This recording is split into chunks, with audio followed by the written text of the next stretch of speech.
Bueno, buenas tardes a todos y todas. Hoy arrancamos la segunda entrega de nuestro seminario a propósito de la obra del teórico de los mitos Joseph Campbell, orientada, como ya avancé en el vídeo anterior, siempre con respecto a su relación con la reflexión cinematográfica y cómo se puede entablar un diálogo desde la teoría concreta del cinematógrafo hasta lo que serían sus intervenciones dentro del mundo en general de la mitopoiesis y de la construcción de los relatos. Y antes de arrancar, creo necesario hacer una serie de puntualizaciones que tienen que ver con el tema que vamos a tratar hoy, que es la cuestión concreta de la estética de Campbell,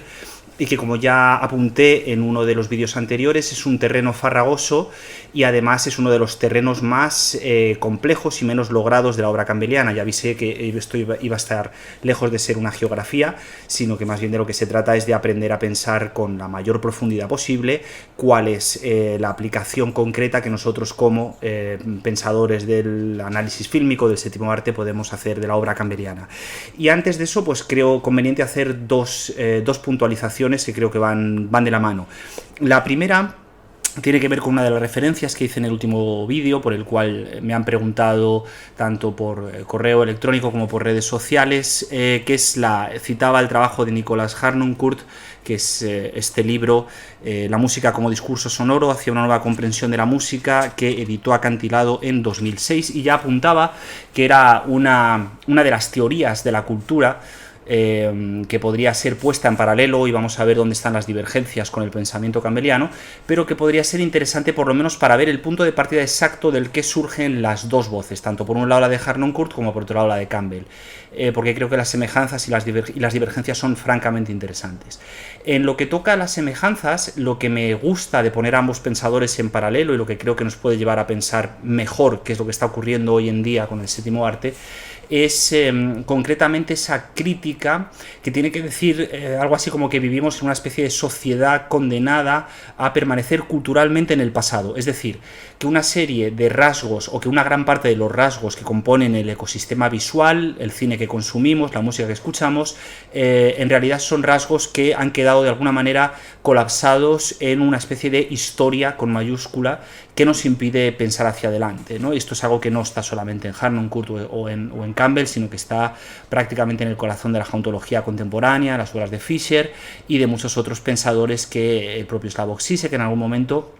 muchos otros pensadores y pensadoras que apuntan a una especie de esclerosis del cine o esclerosis de la cultura popular en general. Y parece paradójico hablar de cultura popular en Harnoncourt, pero como veremos solamente desde una perspectiva superficial y apresurada. Harnoncourt comienza diciendo en este libro, cito literalmente la página 14, la mirada histórica es absolutamente ajena al carácter de una época culturalmente viva. Esto es una cita con la que merece la pena empezar, ¿no? La mirada histórica es algo de lo que no se preocupa una época culturalmente viva. ¿Por qué? Porque está mirando hacia adelante, porque está en un proceso de despliegue, de desarrollo, de puesta en marcha de estilemas, de formas, incluso de nuevas maneras de acercarse a los relatos. Lo que Harnoncourt desde una disciplina, y luego veremos Campbell desde otra, proponen es que a partir de un cierto momento, que los autores cifran en diferentes momentos, siglo XIX, siglo XVIII, siglo XV, XVI, dependiendo del texto que consultemos, la cultura occidental, concretamente la cultura europea, entra con una especie de barrena donde lo único que hace es empezar a mirar hacia el pasado para encontrar una especie de regodeo en el hecho de repetir una y otra vez cuestiones, patrones y gestos que ya han sido determinados, ¿no? Más adelante, en la página 24, sigue diciendo Harnoncourt, se pregunta entonces, ¿qué hemos hecho? Nos hemos salvado. En el momento en el que la unidad entre la creación cultural del presente y la vida ha desaparecido, hemos intentado huir hacia el pasado, en la página 24 de esta edición. Bueno, aquí es donde Campbell y Harnoncourt parten de disciplinas diferentes y por lo tanto llegan a conclusiones diferentes, si bien su punto de partida es el mismo. Para Campbell, esta manera de quedarse atado en el pasado es una especie como de sinónimo o demuestra de hasta qué punto los marcos simbólicos dominantes que construían el occidente en el que él escribe, que ahora veremos que es de los años 80, en estos textos concretos de los que se puede extrapolar una cierta estética campbelliana, él apunta como una especie de albor, de amanecer, de una nueva mitología, de una nueva manera de relacionarse con los mitos, que posiciona de una manera un tanto confusa en lo que podríamos llamar el pensamiento New Age, o lo que podríamos llamar una especie como de desvelamiento universal, que va a ser una de las ideas del último Campbell más recurrentes, ¿no?, a las que va a volver. El hecho de que ya no nos sirven los marcos simbólicos del cristianismo, del judaísmo, de cierto islam, de las religiones monoteístas, pero tampoco exactamente de los marcos que había desplegado toda la psicología analítica durante la segunda mitad del siglo XX, y por lo tanto se plantea la necesidad o se plantea el sueño, mejor dicho, la fantasía, ¿no?, de que va a haber una especie como de renacimiento universal en el mundo de los mitos, una nueva manera de crear, y esa nueva manera de crear nos va a permitir desvelar de alguna manera una naturaleza común del ser humano. Lo que una de las preocupaciones del último Campbell, y yo creo que esto ha sido lamentablemente muy mal interpretado por sus críticos, pasa por hacer un hincapié constante en la idea de que la función primordial del arte es desvelar esa especie de idea única del ser humano del que todo partimos, una especie como de uno primordial, que sería algo así como la gran familia de la humanidad, en paz con el cosmos, ¿no?, en paz con la propia idea de naturaleza, que vendría dada, como ahora veremos, por la cuestión de lo bello, y que de alguna manera nos permitiría dejar atrás sus herramientas schopenhauerianas, ¿no?, el velo de Maya, la idea de la separación, la idea de la alteridad, para darnos cuenta de que efectivamente todos formamos parte de una especie de gran marco global atravesado por mitos, y que en el momento en el que se rompa la pluralidad de visiones, se rompan los nacionalismos, se rompa la teoría racial, se rompan las diferencias de sexo, género y todo tipo de identidades, podremos acceder a esa especie de desvelamiento superior, y la función del arte es precisamente esa, ponerse al servicio de la creación de una nueva mitología. Esto es algo que ya estaba escrito de alguna manera en el cuarto tomo de Las Máscaras de Dios, cuando Campbell propone esta idea que ya apuntaba en el vídeo anterior sobre el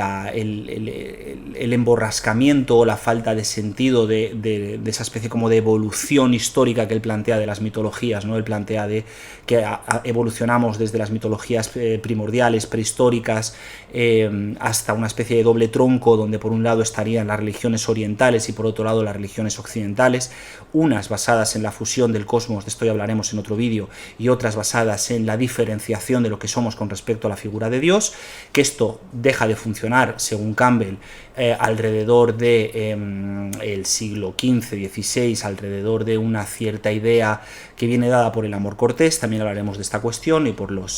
la Gaia Ciencia, por los relatos que componen lo que se ha venido llamando la Gaia Ciencia, y a partir de ahí empieza un periodo nuevo, que es el que despliega en este cuarto volumen, que es muy interesante, que es el que tiene que ver con las mitologías creativas. Ahora bien, la cuestión de las mitologías creativas, que él, digamos, de manera un poco personal, incluso me atrevería a decir que aleatoria, traza en lo que son sus intereses, que son básicamente pues, la línea que va de la gesta artúrica y de los relatos del ciclo artúrico y de la Gaia Ciencia hasta la obra de Joyce, ¿no? Habría como una especie de paréntesis, de gran salto que él realiza en esta dirección. Al final, pues como digo, no deja de ser una especie de apuesta un poco aleatoria que no sistematiza hasta, y aquí empieza el vídeo de hoy, digamos, lo que hoy quiero desarrollar, hasta que se siente en la necesidad de realizar una estética, una breve reflexión estética, un marco estético que permita de alguna manera leer la función del arte e incluso, y aquí empiezan los problemas, dar una serie de normas sobre cómo debería ser ese arte para desvelar, ese arte concreto para desvelar, ¿no? Aquí abrimos el texto que hoy quería trabajar, que es una conferencia, que es la conferencia en la cual está desplegada la idea de la estética más, digamos, sistematizada, si se puede utilizar esta palabra, que se llama La Vía del Arte, que es una conferencia que él imparte en la primera mitad de los años 80, entre los años 81 y 84, es donde están comprendidas las conferencias, las tres grandes conferencias que componen las extensiones interiores del espacio exterior, que es el libro donde se cierra el último Campbell, ¿no? Parece paradójico que todavía, o sea, que estemos arrancando nuestro seminario, como quien dice, por el final, pero enseguida verán cómo esto tiene todo el sentido del mundo. La Vía del Arte, ya digo, es un texto francamente interesante, precisamente porque permite topografiar dónde están los límites de la propuesta de Campbell y dónde están las herencias y al mismo tiempo dónde se encuentran lógicamente las fricciones con lo cinematográfico, ¿no? y de dónde podríamos posicionar a Campbell dentro del mapa de los, entre comillas, teóricos del cine, si bien, como yo ya expliqué, lo último que quiso hacer Campbell en su vida fue una teoría del cine, es algo que desde luego no le interesó de manera explícita. Pero la vía del arte parte, ya digo, de una serie de normas estéticas que podrían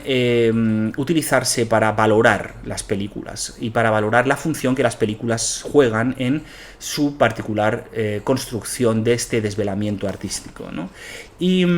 es interesante porque la primera gran referencia que guía todo, por lo menos todo el arranque, toda la introducción de esta conferencia, no está explícitamente designada o consignada como tal por el propio Campbell. Él se juega una serie de parámetros que saca explícitamente de la crítica del juicio de Kant, pero que en ningún momento sitúa en la percha kantiana. Esto probablemente lo haga no por una cuestión de falta de rigor intelectual, ni muchísimo menos, sino por una especie de precaución a la hora de cerrar en banda su estética a un cierto planteamiento idealista, si bien, como veremos, es inevitable. De hecho, ya la propia idea que subyace detrás de esta propuesta tiene un corazón netamente idealista, ¿no? Y esto, ya digo, es curioso porque cuando Campbell empieza a hablar de arte, lo primero que sitúa de una manera absolutamente anacrónica, recordemos que esto está escrito en los años 80, es verdad que es un texto ya de cierta madurez, bueno, de madurez total, porque es de los últimos textos, quizá uno de los últimos publicados. Lo primero que hace es poner el eje de su búsqueda en la cuestión de la belleza. Y la belleza la toma desde una perspectiva absolutamente acrítica, y aquí es donde se separa radicalmente de Harnoncourt. Para Harnoncourt la belleza ha sido el propio velo de malla, ha sido el propio señuelo, la propia mentira que ha opacado nuestra relación con las artes. Para Harnoncourt, digamos que su crítica a la cultura es que precisamente que vivimos en una sobredosis de lo bello entendido en el sentido de aquello que nos tranquiliza, que nos aplaca, que nos impide disfrutar de las disonancias, que nos impide disfrutar de interpretaciones que tengan aristas, que tengan matices complejos, que no narcoticen de alguna manera al oyente, ¿no? Él, en su teoría musical, es lo que propone. Para Campbell el juego con la belleza es exactamente el contrario, es decir, precisamente la belleza es lo que va a servir como desvelamiento, como fundamentación, si se quiere, de la propia actividad artística. Es decir, consumimos arte porque el arte es bello, porque en la mostración de actos bellos y de una forma bella vamos a poder acceder a ese mundo mejor, ¿no? Y si la belleza no cumple esta función, el arte se convierte como una especie de pozo en el cual nos salpicamos y chapoteamos en el magma del terror humano y de la angustia y la desesperación. Lo cual, ya digo, es algo que la teoría estética supera infinitamente, la filosofía del arte supera infinitamente, salvo en aquellos planteamientos que son claramente neocantianos, ¿no? Y digo que es raro que Campbell tomara esta opción, porque Campbell sí que se despliega su deuda kantiana en otros momentos de su bibliografía. Él cita la crítica de la razón, la primera crítica, él cita en algunos momentos las metafísicas de las costumbres, es decir, él sí que en algún momento dado se posiciona con una cierta línea kantiana, pero claro, el problema lo encuentra cuando su sistema principal no es kantiano, sino que es schopenhaueriano. Y entonces aquí hace la torcedura, ¿no? Aquí es donde tiene que hacer el quiebro, para mantener viva la idea de Schopenhauer, que es una idea, por lo demás, heredada directamente del pensamiento oriental, la idea de que vivimos de alguna manera engañados por el velo de las apariencias, sobre todo por el velo de la diferencia con respecto al otro y al todo del cosmos, y a la voluntad como aquello que rodea al todo del cosmos, pues tiene que romper la línea kantiana y hacer una especie de camino intermedio donde pueda él desarrollar su estética. ¿Y qué es lo que hace? Pues lo que hace es basarse en una especie de recorrido exterior donde toca algunas ideas de Santo Tomás, algunas ideas de Aristóteles, y todo esto lo pasa por el filtro de una hipotética teoría que maneja James Joyce en Retrato del artista adolescente. ¿Por qué digo aquí lo de hipotética teoría? Porque Campbell es muy pillo y confunde voluntariamente y confunde al lector, por lo tanto, haciendo creer que la teoría estética enunciada en el Retrato de un artista adolescente es la del propio Joyce, cosa que habría desde luego que discutir largo y tendido, y que es un problema que está lejos de agotarse, y no seré yo quien entre en ese charco. Pero sí que es interesante el recorrido, ¿no? Porque Campbell pasa por esta especie como de triada, ¿no? Entre un cierto Aristóteles, que ahora veremos que se lleva a su terreno, un Santo Tomás y un Kant para darle la mano a Schopenhauer. Bueno, pues porque efectivamente lo que saca de Santo Tomás y lo que quiere poner en boca de Joyce y lo que reescribe de Aristóteles es la idea de Dios, la idea de lo sagrado, la idea de lo religioso. Y entonces ahí es donde él realiza el truco de magia y conecta explícitamente la estética con una función religiosa. Es decir, lo que él dice es algo así como la nueva estética, la estética del futuro, el arte del futuro, tiene un compromiso y ese compromiso es de nivel teológico, es decir, ese compromiso está llamado a cubrir el hueco que antes hacían las religiones y tras el que subyace la idea de lo sagrado. Y esa idea de lo sagrado no es una idea teológica concreta, es decir, él no pone una etiqueta en nombre de un dios o de una cierta religión, sino que directamente habla como de esa especie de gran pregunta por lo humano que, como ya decía, desemboca en la pregunta por el desvelamiento y en la pregunta por el otro. Entonces está muy bien porque efectivamente subyace una cierta ética debajo de su planteamiento estético, pero como veremos, el despliegue de esa ética al final acaba por opacarla, porque al utilizar los planteamientos tomistas y al torcer los aristotélicos, en realidad lo que está haciendo es volver a dar carta de naturaleza a la vieja idea,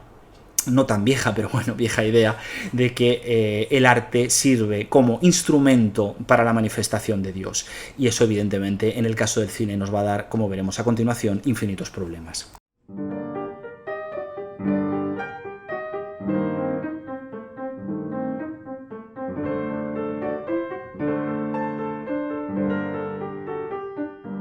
Entonces, si tomamos como punto de partida esta cuestión relacionada con la belleza,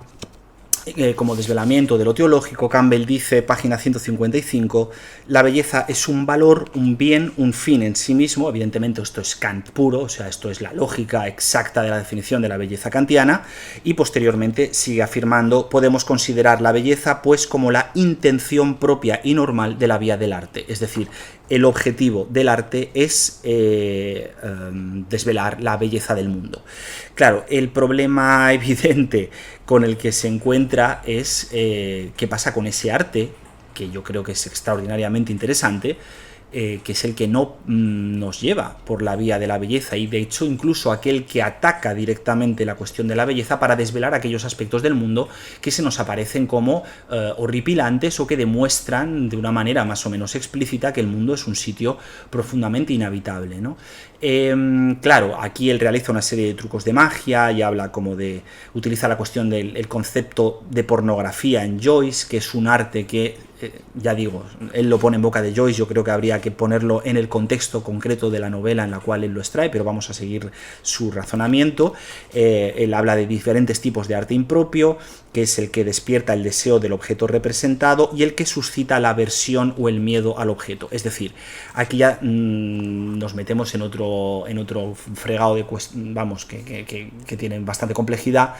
que es por un lado el viejo problema de la mostración de las cosas feas y por otro lado el problema de la fea mostración de las cosas, que aunque parezca un juego lingüístico es un juego de primer orden, quiero decir. Aquí podemos traer a colación desde la secuencia de apertura de Anticristo de Lars von Trier, con una estetización explícita de una vivencia absolutamente horrenda, como es el suicidio de un hijo por parte de unos padres, se me está ocurriendo un Funny Games de Haneke en el ejemplo extremo, ¿no? Como la mostración descarnada y explícita con la voluntad concreta de atrapar a la mirada del espectador, de actos que se nos antojan, no diré irrepresentables, pero sí difícilmente pensables o asumibles por el género humano, ¿no? Y hablamos en este canal hace unos vídeos precisamente de Salò, de Pasolini, y vimos cómo había ahí mucha tela para cortar. Claro, evidentemente esto es algo que Campbell, por la vía joyciana, y ya digo que habría mucho que discutir, aparta y pone en su lugar, plantea una recomendación sobre cómo podría ser ese arte que no cayera en esa doble tentación. Primero, en la tentación de atrapar la mirada del espectador, generándole una especie de fascinación por lo horrendo, y al mismo tiempo la mirada que únicamente se vertebra en un deseo que podríamos llamar en algunos momentos carnal, en otros momentos económico, o en otros momentos, yo qué sé, como ustedes lo quieran llamar, porque saben de sobra a lo que me estoy refiriendo. Y el truco de magia que hace Campbell, ya digo, es el aplicar de alguna manera, el utilizar una tríada de conceptos que saca directamente por vía tomista, y que de hecho, bueno, esto es tan claro y es tan, digamos, luminoso, que a mí me venía a la cabeza cuando leía esta parte de su conferencia la propia teoría estética de Edith Stein, ¿no? Que es probablemente una de las grandes teorías católicas de la primera mitad del siglo XX, que es absolutamente compatible con lo que Campbell dice, y de hecho va casi como cogido de la mano, ¿no? Me refiero a los epígrafes sobre estética que están recogidos en Ser finito y ser eterno, ¿no? Claro, evidentemente, ¿qué es lo que hace Campbell aquí? Bueno, pues propone una tríada, 3 posibles caminos que deberían cumplir todas las obras de arte para ser portadoras de esa belleza. La primera sería lo que él llama la integridad, la segunda sería lo que él llama la armonía, y la tercera sería lo que él llama el esplendor. Claro, antes de entrar en estas 3, lo primero que habría que plantearse es en qué momento de la historia del cine se cumple esta teoría estética que, en principio, repito, parece apuntar a un cierto, entre comillas, clasicismo filosófico estético, ¿no? Y es una pregunta muy compleja, porque... Y de hecho no es nada fácil, porque lo primero que nos saldría a responder de una manera casi como abrupta sería pensar en el cine clásico de Hollywood. Evidentemente el cine clásico de Hollywood, por convención social, que no por análisis fílmico, ha sido generalmente tomado como referencia a la hora de pensar lo bello cinematográfico, entendido, por ejemplo, como un relato cerrado, una narrativa cerrada, con unos personajes con unas curvas de transformación detectables, armónica, es decir, una construcción del mundo armónica entendida como sin fisuras, con clausura. No estamos hablando de un final abierto, como por ejemplo antes hablaba de Caché, de Haneke, ¿no?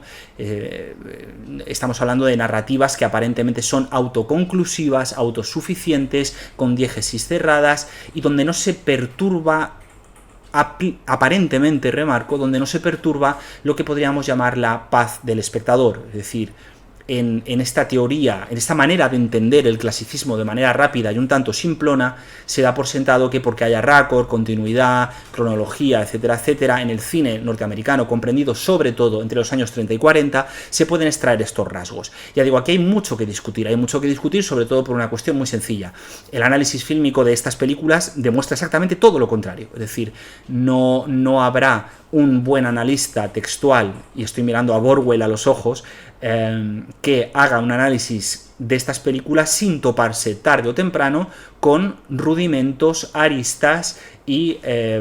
problemas formulados, por ejemplo, en el fuera de campo. No estoy pensando en los fuera de campo de John Ford, por poner un ejemplo, ¿no? Es decir, cuidado con hacer la ecuación rápida entre clasicismo y belleza estética, porque luego nos llevamos sorpresas y luego vemos cosas que nos van... Si nos tomamos la molestia de ver esas películas con un cierto sentido crítico, y ya hemos analizado alguna de ellas en el canal, veremos que todo lo contrario, que son películas que pese a su aparente lógica interna formal, son películas profundamente complejas, donde hay toda una serie de brechas por las cuales podemos entrar para pensar en la complejidad del mundo. Otra cosa, y esto sería otro debate que no puedo sino dejar apuntado, sería ver hasta qué punto estas películas, en su gran mayoría, al final acaban apuntando de manera más o menos explícita a un sentido concreto del mundo y además a un sentido positivo. Y qué precio pagamos los sujetos de 2021 por aceptar ese sentido, que es lo que a mí realmente me preocupa y es de lo que yo creo que se está hablando muy poco. Bueno, en general de cine clásico ya saben ustedes que se habla muy poco, pero a mí me gustaría mucho que en algún momento se abriera el debate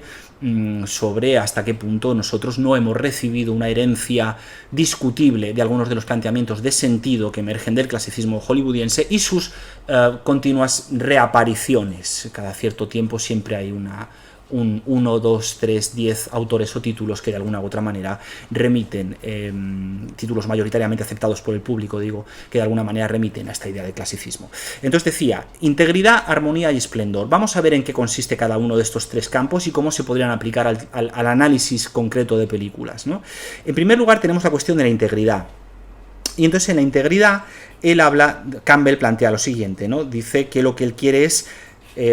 estudiar un espacio hermético de relaciones autodefinidas y luego más adelante dice todo lo contenido dentro del marco, él está hablando de pintura, nosotros podemos tomar la idea de frame, todo lo contenido dentro del marco será a partir de ahora una sola cosa, no una colección de objetos de uso diverso y sin relación, sino un solo objeto compuesto de partes interrelacionadas. Es decir, en primer lugar, la integridad de lo que está hablando es, a mi juicio, en la lógica cinematográfica, la coherencia interna de los componentes de plano. Es decir, cuando nosotros vemos un plano concreto, esto lo vimos en el vídeo sobre Greenaway, cuando nosotros vemos un plano, tenemos que analizar, tenemos que ver qué es lo que ocurre entre los distintos objetos que lo componen. Esto es una cuestión de profílmico, de dirección de arte, pero creo que también es una cuestión de pura mirada, ¿no? De decir exactamente ver cuál es la armonía o la no armonía de esos elementos que construyen el plano. Evidentemente, claro, aquí nos surge ya la primera cuestión, la cuestión de la tensión compositiva, es decir, nosotros podemos encontrar planos extraordinariamente compuestos, estoy pensando en Villeneuve, por ejemplo, con una enorme armonía compositiva, pero que sin embargo tienen una serie de herramientas que generan una tensión visual apasionante. Y que desde luego están muy lejos de lo que interesa a Campbell, porque precisamente lo que le interesa a Villeneuve en algunos momentos, o lo que le puede interesar a Hitchcock en ciertos momentos en Vértigo, a través del uso del color, por ejemplo, ¿no? Es precisamente todo lo contrario, es decir, es hacer una quiebra explícita de la homogeneidad interna de plano para apuntar en otra dirección, para generar una tensión que apunte en otra dirección. Por otro lado, esto nos lleva al segundo contexto del arte campbelliano, que este ya también nos va a plantear problemas, que es el de la armonía. Claro, porque cuando él habla de armonía, él dice lo siguiente, él apunta a la relación entre las partes, de la parte con el todo y del todo con cada una de sus partes, ¿no? Y dice, este es el instrumento estético, ritmo, consonancia. Claro, todo esto está muy bien, salvo que tomemos como buena la cuestión de la ruptura de esas relaciones, ¿no? Estoy pensando, por ejemplo, antes hablaba de Lars von Trier, de una película como el jefe de todo esto, con ese montaje absolutamente delirante que precisamente lo que hace es romper sistemáticamente la cuestión de la armonía. O estoy pensando, por ejemplo, en la manera en la que un director o una montadora, un director o directora puede decidir que no está persiguiendo una coherencia interna en el relato, porque por hablar de coherencia interna, por ejemplo, una película de Guy Ritchie puede tener una coherencia interna en montaje absolutamente clausurada y coherente. Otra cosa es que luego eso nos interese o nos parezca seductor o atractivo desde un punto de vista cinematográfico, pero claro, hay que reflexionar sobre la propia quiebra y sobre cómo esa quiebra produce efectos significantes que no se podrían alcanzar de otra manera, ¿no? Estoy pensando en el momento en el que la modernidad, no solamente la modernidad, pero principalmente la modernidad europea o la modernidad asiática o incluso cierta modernidad norteamericana un poco más adelante, decide romper la cuestión del raccord, decide romper la cuestión de la coherencia. Es decir, ¿desde dónde se puede generar una estética contemporánea de la imagen que nos plantee que la coherencia de montaje per se es un valor, ¿no? Un valor que nos lleve a la belleza, además. Es decir, no creo que nadie que se tome la molestia de ver una película como Faces de Cassavetes, ¿no?, por poner un simple ejemplo, pueda dudar de del enorme temblor estético que nos sacude con cada uno de los cortes de montaje. directamente. O sea, es una película donde cada uno de los cortes de montaje, y de hecho ahí está la complejidad que tuvo el proceso de montaje de la película, es extraordinariamente abrasivo, y precisamente por ello la película nos dice lo que nos dice, y es algo que no podría perseguir de ninguna manera otro tipo de arte. Entonces esta segunda idea también se puede poner en crisis. Y luego la tercera, aquí ya vamos como para bingo, ¿no? La tercera idea que plantea Campbell es la de la claritas o esplendor, y entonces aquí habla de el qué de la cosa, y ahora aquí evidentemente es donde se ve el truco de magia. Dice: la refulgente y silenciosa quietud del placer estético es el instante en el que la suprema cualidad de la belleza, el claro esplendor de la imagen estética, es aprendido luminosamente por la mente, sobrecogida por su completitud y fascinada por su armonía. Es decir, para Campbell, la lógica del desvelamiento artístico pasa única y exclusiva, bueno, no única y exclusivamente, pero mayoritariamente por un desvelamiento de la cosa. Pero ojo, un desvelamiento que nada tiene que ver, en principio, esto habría mucho que discutir, con otros desvelamientos de la filosofía del arte, como la del propio Heidegger en sus teorías, en los escritos de Caminos del Bosque, o en sus relaciones con la poesía en general, ¿no? Sí que es verdad que él parte como esta idea de desvelar el objeto, traer el objeto aquí tal cual es, y que nosotros entremos en esa especie como de desvelamiento del ser del objeto, ¿no? Pero claro, repito, plantear esto como el objetivo del arte, que es algo que él explícitamente escribe, de hecho, es que fíjense con qué claridad, página 168 lo dice: esta es sin duda la justificación del arte, donde residen su maravilla y su fuerza curativa. Y aquí está la cuestión, porque la aprensión de esa belleza tiene el poder de iluminar los sentidos, detener la mente y hechizar el corazón. Claro, esto está estupendo, pero yo ya advertí en el último vídeo que, a mi juicio, la visión del mundo de Campbell no pasa por la terapéutica, no puede estar basada en una lógica terapéutica, sino que muy al contrario, es una lógica narratológica, y aquí Campbell lo que hace es cerrar la puerta explícitamente a todas las narrativas contemporáneas, las narrativas quebradas, las narrativas abiertas, como si, y aquí empiezan los problemas, como si la función del arte fuera una función eminentemente curativa. Y ustedes pensarán, y con mucho sentido, ahí es donde entra Aristóteles, y efectivamente ahí es donde él, de manera muy pilla, repito, recupera, hace una lectura de la catarsis aristotélica más que discutible, porque precisamente su apuesta final es que el arte cumple una función estética, pero ojo, una función estética sanadora que pasa por la belleza de los elementos que lo componen. Es decir, volvemos a Kant, por la mostración de cosas bellas y la bella mostración de las cosas. Claro, evidentemente, ya digo, esto es un problema,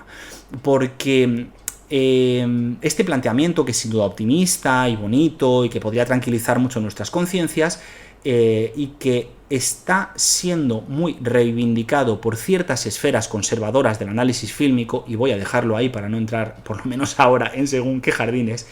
en realidad deja de lado la cuestión de que la catarsis exige un sufrimiento, de que ese sufrimiento es un sufrimiento que no puede ser solamente temático, es decir, que puede ser y debe ser formal, que está escrito en la forma, en la quiebra de la forma, y que por lo tanto esa especie como de desgarro al que nos sometemos cuando nos sometemos a ciertas películas, en el fondo es tanto o más curativo que la bella representación de las cosas. Dicho de otra manera,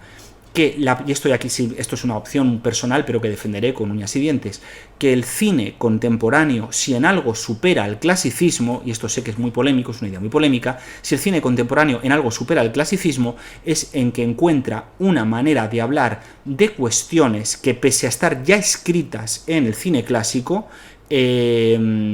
encuentran una forma mucho más precisa, mucho más afilada, mucho más nuestra, precisamente gracias a la ruptura de las marcas enunciativas, es decir, de las garantías de aquello que la teoría clásica situaba como bello en el modo de representación institucional, en el cine de Hollywood, etcétera, etcétera.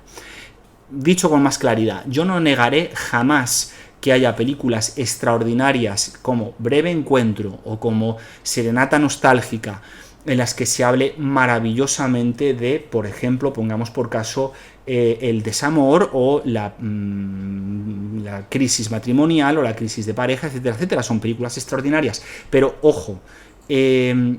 creo que es necesario reivindicar que para llegar a un Secretos de un matrimonio, para llegar a un De la vida de las marionetas, para llegar a un Desierto rojo de Antonioni, era necesario prescindir de la idea clásica, que es la que defiende Campbell, y era necesario romper con las huellas que garantizaban esa belleza que al final sirve, nos guste más o menos, como una suerte de narcolepsia para las masas. De todas maneras, ya digo, todo esto solamente se entiende en el contexto, como apuntaba, de ese Campbell que sueña con un desvelamiento inminente que va a tener lugar, una especie de nuevo amanecer que va a tener lugar de manos de la mitopoética y de los relatos que van a suplantar a la religión. Es interesante, y dejo aquí la pregunta, ¿no?, como flotando en el aire. Es interesante pensar que muchas de las malas lecturas que se han hecho del viaje del héroe parten precisamente de películas en deuda con ese clasicismo, y películas que se quieren a sí mismas, como por ejemplo el episodio 4 de la Guerra de las Galaxias, que se quieren a sí mismas como herederas explícitas de ese tipo de cine. Si siguiéramos tirando del hilo, veríamos probablemente hasta qué punto detrás de todas estas formulaciones temáticas y formales les acaba ocurriendo lo mismo que a Campbell, o que engloban, manipulan o esconden un cierto idealismo, o que en malas manos perversas desde luego no en las de Campbell, pero sí en otras manos mucho más interesadas ideológicamente, se acaban convirtiendo en bombas de relojería ideológicas.